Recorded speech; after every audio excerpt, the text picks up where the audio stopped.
Okay, so hey everyone, and welcome to a video podcast of Overlooked. My name is Golda Arthur, and I'm the host and creator of Overlooked, which is a women's health show that recognizes that although we've come a long way, there's still a ways to go, and women's health can't wait. So let's get to it. And I'm so pleased to have Nishat Uddin as my guest today. Nishat is the founder of Brown Girls Health. And we're going to explore a bit more the work that you're doing, Nishat, with Brown Girls Health, and also talk about one topic in particular, which I don't think that we talk about enough, actually, and that's PCOS. So, Nishat, welcome to the show, and thank you so much for talking to me. Thank you for having me. So, let's get started first with a little background, if I may. Tell me, what is Brown Girls Health, and why did you start it? Yeah, Brown Girls Health is a digital platform. I started it about a year ago, so we're still pretty new, but it's really a space for South Asian women to come together and talk about health issues that impact them specifically, learn from each other, and share their personal stories. I created it because being a South Asian woman myself, I felt like there was a lot of health information out there, but not all of it resonated with me as a South Asian woman. And I felt like I didn't really know where to go to. I didn't know where to find answers. I didn't even know where to share my stories or my experiences related to my health. So I wanted to create a safe and informative space where South Asian women can come together and just be educated for their health and advocate for each other. Yeah. Yeah, and I mean that advocacy piece only comes about once we have enough information, once we know how that information relates to us as well, right? So it's not even it's a broad education, but also an individualized education, isn't it? Yeah, exactly. And there just really isn't enough resources specific to our population and knowledge is wealth, and the more we know, the more we can do about it. And I think that's really what this whole community is about, just empowering South Asian women to make decisions for their own health and well-being. Yeah, awesome. Well, so let's talk about PCOS more specifically. Mhm. And so firstly, I want to make sure that we're all on the same page here. Let's talk about what PCOS is, just polycystic, I can't even say it, polycystic ovaries, right? Yeah, polycystic ovary syndrome, that's exactly what it is. It can manifest very different in people, but it's pretty crazy. One in four South Asian women have PCOS. And from my experience, this is just because more research is being funded into this, and so we're hearing it a lot more and becoming more aware of it. But essentially, it's a metabolic disorder. It also impacts your hormones. It can impact every part of your body. And again, it's so different per person, which is what makes it a bit of a frustrating thing to deal with. And it's also really frustrating to be diagnosed with because some of the symptoms can be things that you wouldn't even think was related to PCOS, such as thinning hair. I know myself, I was like having some hair thinning, and I was like, maybe I'm just really stressed. And I just had certain symptoms that I didn't know enough about. Growing up, I never really heard about it. I only learned what it was in my late 20s, so I was only educated on it very late. Mm. When many women can get diagnosed anywhere from their 20s to 40s. It just varies, but those are the prime ages where it's important to know what it is, but education just wasn't available to myself and a lot of women. So let me ask you a follow-up on that story, Nishat. So your hair was thinning, and what did you do next? Presumably, this was you went to the doctor, and I'll tell you why I'm asking. On Overlooked, a common theme is like this relationship with your doctor, right?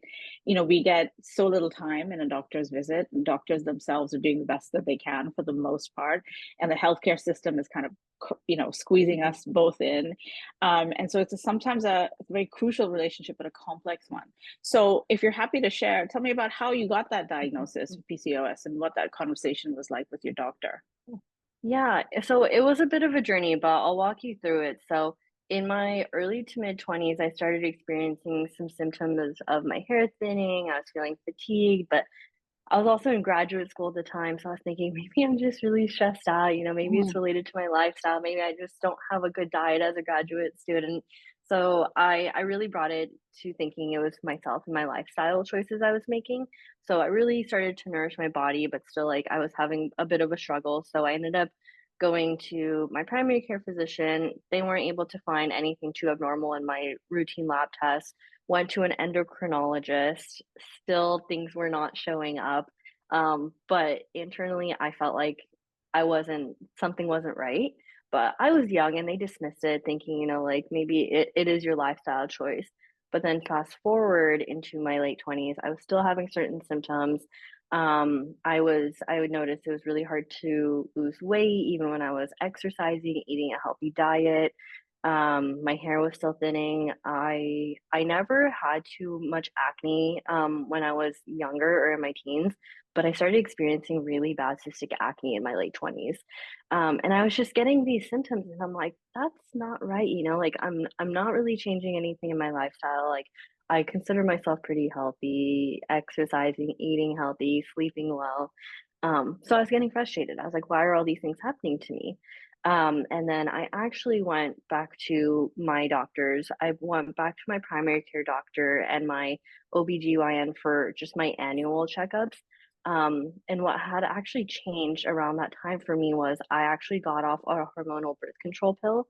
Mm. And so that actually, what I found out was masking my lab test to be normal.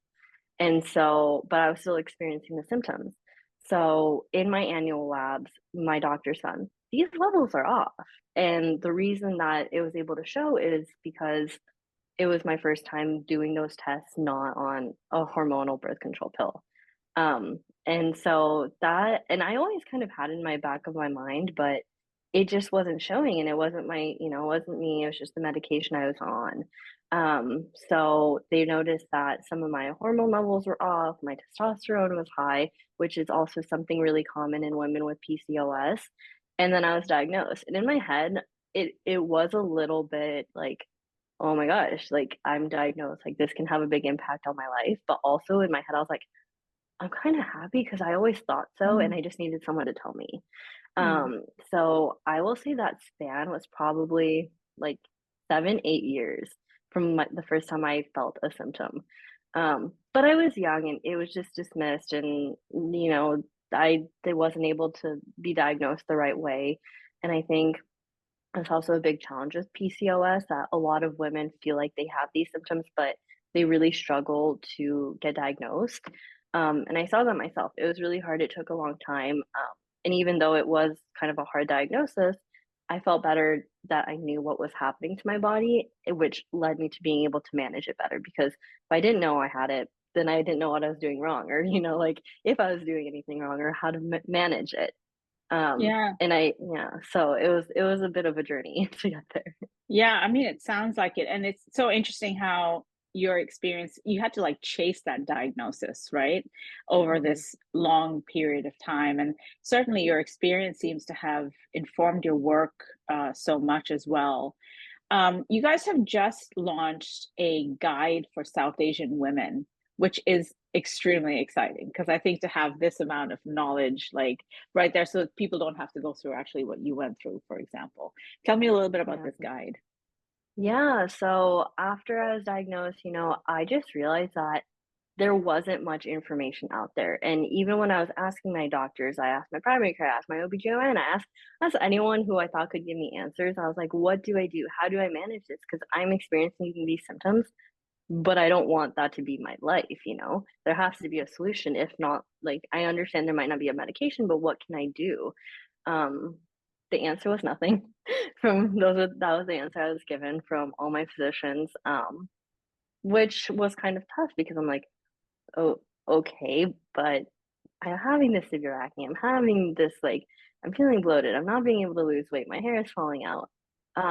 So I went on a hunt to do my own research, and I realized that there is a lot of information out there, but also South Asian women experience certain other symptoms that not maybe all populations do.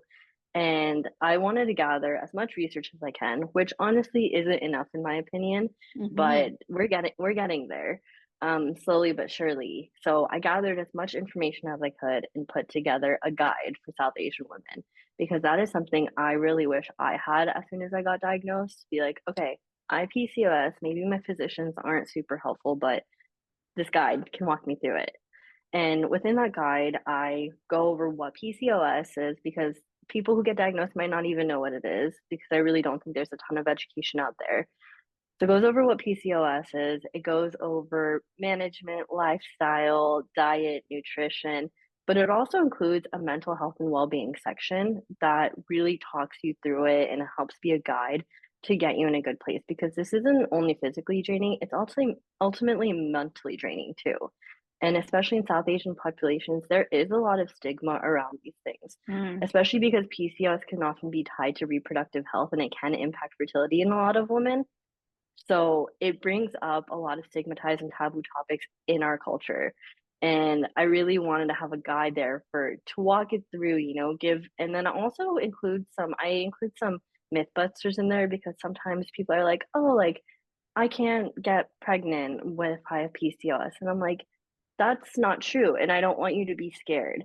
So I'm really busting those myths that can instill fear in people. And I really want it to be a guide that, almost holds your hand as soon as you get a diagnosis. Or if you're, being a caretaker, helping a friend or family member who has it. It's really educational, but also just comforting in the journey when if you don't have someone to lean on, like physicians who can be that guide for you. So it was really born out of my personal experience and the need I felt for it. Yeah. And what have you heard back from your audience, just on the guide itself, but also to broadly some of the work that you're doing? What are people telling you? Yeah, and so I found a need for this platform, but when I was starting it, I didn't know if everyone else felt that way. Yeah. But I was like, you know what? There's no way for me to know unless I try. So I put the platform out there and we actually grew very fast. We grew to about 10,000 followers within 1 year, which showed me I'm not the only one who feels like we need this space. So that answered my questions, and I find that the community is really interactive. They're always talking to me, telling me what they want to learn more about, telling me that the content is extremely helpful for them. And PCOS is one of the topics that I heard a lot from our community that they wanted to learn about. And I really do think it's because 1 in 4 South Asian women have it. So that is a very high percentage. And it's just a need that women want to be more educated about it. People are taking care of their health more now. And so leading up to the launch of our guide, I just did polls here and there to see what the audience wants to learn more about, and the appetite was there to learn more about PCOS. And as soon as I launched this guide, I got so many messages saying, "This is amazing! Nothing like this exists! Like, Mm. this is so helpful." And it really did warm my heart because I know, like, if I were if I were going back to when I was diagnosed and this was available, I would have been really happy to have this resource, and I'm really happy that I can give the community something that can help them in their journey too. So I've been Yeah. hearing really good things and that it really makes the work impactful. No, that's really great. And I don't think that I know of anything else that exists like this. So congratulations and good on you for kind of following that through. Something you said has got me thinking that I want to go back to for a second. You talk about, the stuff we don't talk about as South Asians. Long list of stuff we don't talk about as South Asians when it comes to women's health, particularly. And I'm recalling that, when my mom, the first season of Overlooked was about ovarian cancer. And part of the issue with ovarian cancer that I think is changing now is like, it's a it used to be a cancer that we couldn't even really talk about because there was so much Mhm, stigma around it, because it was like your ovaries, and like where, most mhm. people can't even point out their ovaries for the most part. Certainly if you ask a man, like, point out where your wife's ovaries are, I don't know, maybe you'll get a mixed bag. But this idea of like we should be able to talk about it, because when we put the thing on the table, that's how we get further in a public discourse about a particular condition or disease. And the fact that it's got to do with like the innermost parts of a woman, let's it's hard to talk about, and let's somehow find a way. So it's really interesting how I think this idea of like a taboo topic when it comes to the part of a woman's body or women's health in general has really held us back in finding solutions to what ails us as South Asian women. No. I think that's exactly right. And I also find it a big challenge, especially growing up whether it's in the Eastern or Western world, knowledge isn't always passed down, especially when it's in relation to women's health. Mm, So, say you're a young girl growing up, you want to learn about your health, maybe you're going through your first period, or you are growing older and you want to learn more about sexual health. Like, these are all topics that are not easily discussed, but it's super, super important to know. mm, And, if you don't know it, you can't take care of your own health. And I think that's a big thing, the taboo topics in the culture. We're not always openly talking about health. I know one thing that my mom and I actually talked about was menopause. And that's another topic that can often be stigmatized in our culture. And she was telling me that, growing up, like, she didn't really hear about it. She didn't know, like, what her mom's symptoms were. Like, it just wasn't really spoken about. And she made it an effort to talk to me about it. And she was like, one day you're going to experience these things, and I want you to know what I'm going through. So she almost like broke that barrier, and it is very slowly happening, very mhm. slowly but surely. And I think the more information we put out there, the more everyone takes a step forward, the more we can talk about these things, be educated, and have better health overall. Whether it's related to menopause, periods, sexual health, reproductive health, they're all important topics that feel personal, but you need the conversation to do better. Yeah. And I think that change is coming generationally as well, right? Mhm. Because I've just recorded an episode on menopause, in fact, Mhm. and the my guest, who is Dr. Jillian Goddard, is a Gen Xer like me, and we talked about our mothers uh, talking about menopause, not talking about menopause, how we viewed our mothers, and the fact that our generation in particular is very like loud and shouty about most Mhm. things.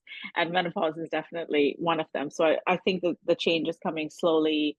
I think the change is coming generationally, and hopefully that will continue on. I agree, and I really do just want to play my part in putting that out there, and Mm, one of the foundations of Brown Girls Health was putting the taboo topics out there, putting information that aren't often discussed in your homes on a social platform, because that's where people go to for information. So even if you're not comfortable to talk about these in your homes, hopefully this platform can serve as a safe space for you to learn. Also share your stories. We love hearing people's stories on our platform. We had a woman join us to share her journey about freezing her eggs. And, mhm. I really want to talk about these topics that are so near and dear to women's health, but we're not always talking about it in relation to South Asian culture. So I really want to put more stories about that out there. And, if you're going through that yourself and you see someone else's too, you feel better, you feel safer, and you feel like this is okay. And I really want to normalize those things. So that's what we Yeah, strive for. yeah. No, absolutely. Health is wealth. Health is wealth, Mhm. man. Well, Exactly. listen, Nishat, it was so great talking to you, and I just love the guide, and I wish you the best of luck with all your endeavors with Brown Girls Health. So thank you so much for joining me on Overlooked. Wonderful. Thank you so much for having me.